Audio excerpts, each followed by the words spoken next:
A new first-in-the-nation policy will limit police in Seattle, Washington from lying on purpose as part of their work, reports MyNorthwest.com. According to the new policy, police will not be able to use a statement an officer knows is not true over any mass media or in any way that will shock the conscience.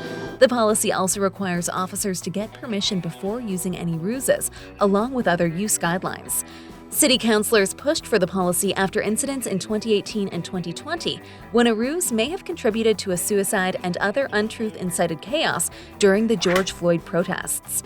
Seattle Mayor Bruce Harrell announced the policy, emphasizing that the public trust lost during the use of these lies outweighs any benefits gained by officers.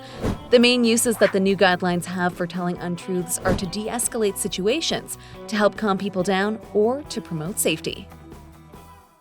A British man who changed his last name on his driver's license as a joke has been stopped from traveling overseas because his new surname is deemed too rude to be written on a passport, reports the NZ Herald. A few years ago, Kenny Kennard decided he would change his name for a laugh. He managed to get a driver's license under his new name, Kenny Kennard, but his plan has since backfired after he was informed his new name would not be accepted on a passport. He appealed against the passport office's verdict 3 times, but the Home Office has refused to budge. Mr. Kennard explained he didn't want to change his name again and resigned himself to the fact he'd never be able to travel overseas for a holiday. If you can believe it, this is not the first time that Kenny changed his name. He first changed it to Coco Kenny when he was 16, but was forced to change it back 3 years later after he joined the Army. Honestly, Kenny's a very patriotic Kiwi.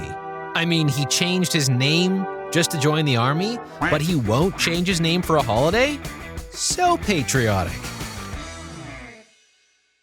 Taylor Swift continues to dominate at the worldwide box office, but some Swifties in Argentina took their love for the Grammy winner to a whole new level by camping out in tents near the venue for upcoming concerts for 5 months in hopes of securing tickets as close to the stage as possible, Variety reports. With 3 concerts scheduled for Buenos Aires in November, Swift fans started camping near Estadio River Plate Stadium in June.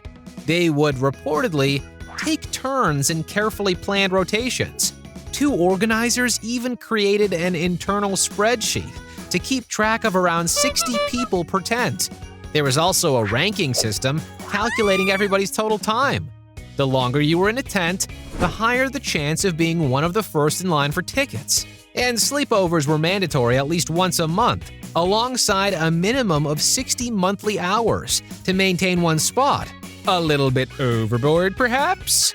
I guess the best way to get signed up for the list is you go up to the organizers and say that you want to join it, and one organizer looks at their list and says, "I've got a blank space, baby, and I'll write your name." Leave your thoughts in the comments. About the story, not my terrible pun. If you want to see all our videos about real news stories that are funny, stupid, or weird, click the subscribe button below. I mean, hey, my cat's gotta eat.